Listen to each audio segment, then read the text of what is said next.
Golden sands turned gray, a vacation gone wrong. The Black Sea coast of Bulgaria shimmered under the summer sun. Golden Sands lived up to its name. Lars Mittank, a young German tourist, was finally on vacation. He was there with his friends, ready for a carefree week of sun, sand, and good times.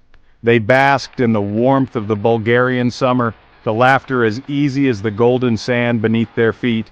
The trip started like a postcard, filled with sunny days and joyful nights. But the picture-perfect facade soon began to crack. The carefree laughter would be replaced by whispers of worry. The golden sands would soon turn gray.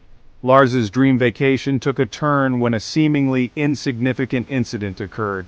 He got into a minor altercation with a group of rowdy tourists. They parted ways, but the incident left Lars with a minor ear injury.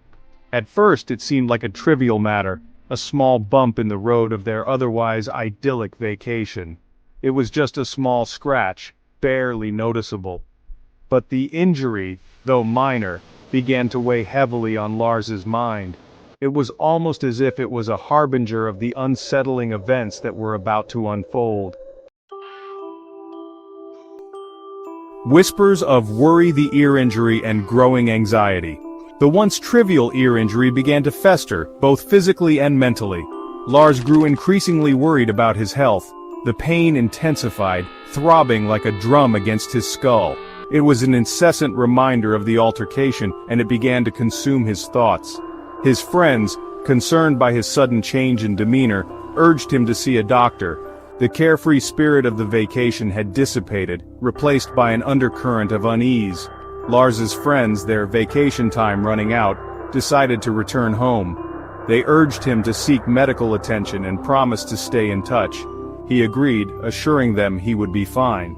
Alone in his hotel room, Lars made a series of frantic phone calls to his mother back in Germany. He whispered into the phone, his voice trembling with fear and paranoia. He spoke of being followed, of needing to hide. His words were jumbled and confusing, filled with a sense of urgency that chilled his mother to the bone. Flight and fear. The airport incident. Lars consulted a local doctor, desperate for answers to his worsening ear pain and escalating anxiety. The doctor's examination provided no concrete diagnosis, only vague assurances and a prescription for medication. The lack of a clear explanation only amplified Lars's paranoia. He was convinced that something was terribly wrong, that he was in danger. But from whom? And why? Driven by a surge of fear, Lars decided to return home immediately. He packed his belongings, his hands shaking as he stuffed his clothes into his suitcase.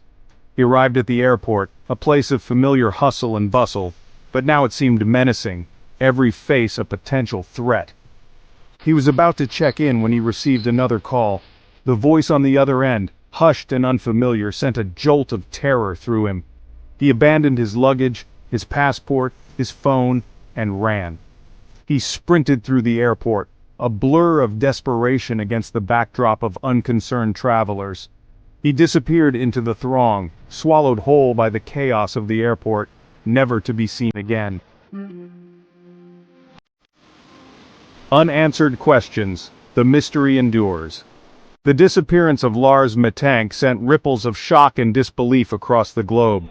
The initial search for him was extensive, combing through the city and surrounding areas. Authorities investigated every lead, every whisper, every shadow of a possibility. But Lars had vanished, leaving behind more questions than answers.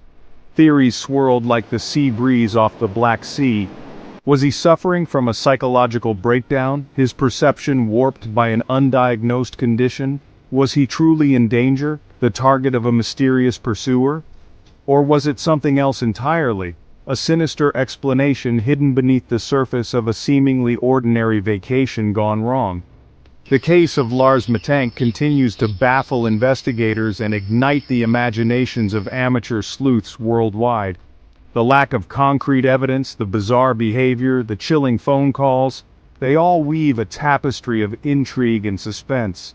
The mystery endures, a haunting reminder that sometimes the most unsettling stories are the ones left unfinished. What happened to Lars Mittank on that fateful day in Bulgaria? We may never know for sure. But perhaps, somewhere in the whispers of the wind, in the shadows of doubt, lies the key to unlocking the truth behind this perplexing disappearance. What do you believe happened to Lars Mittank?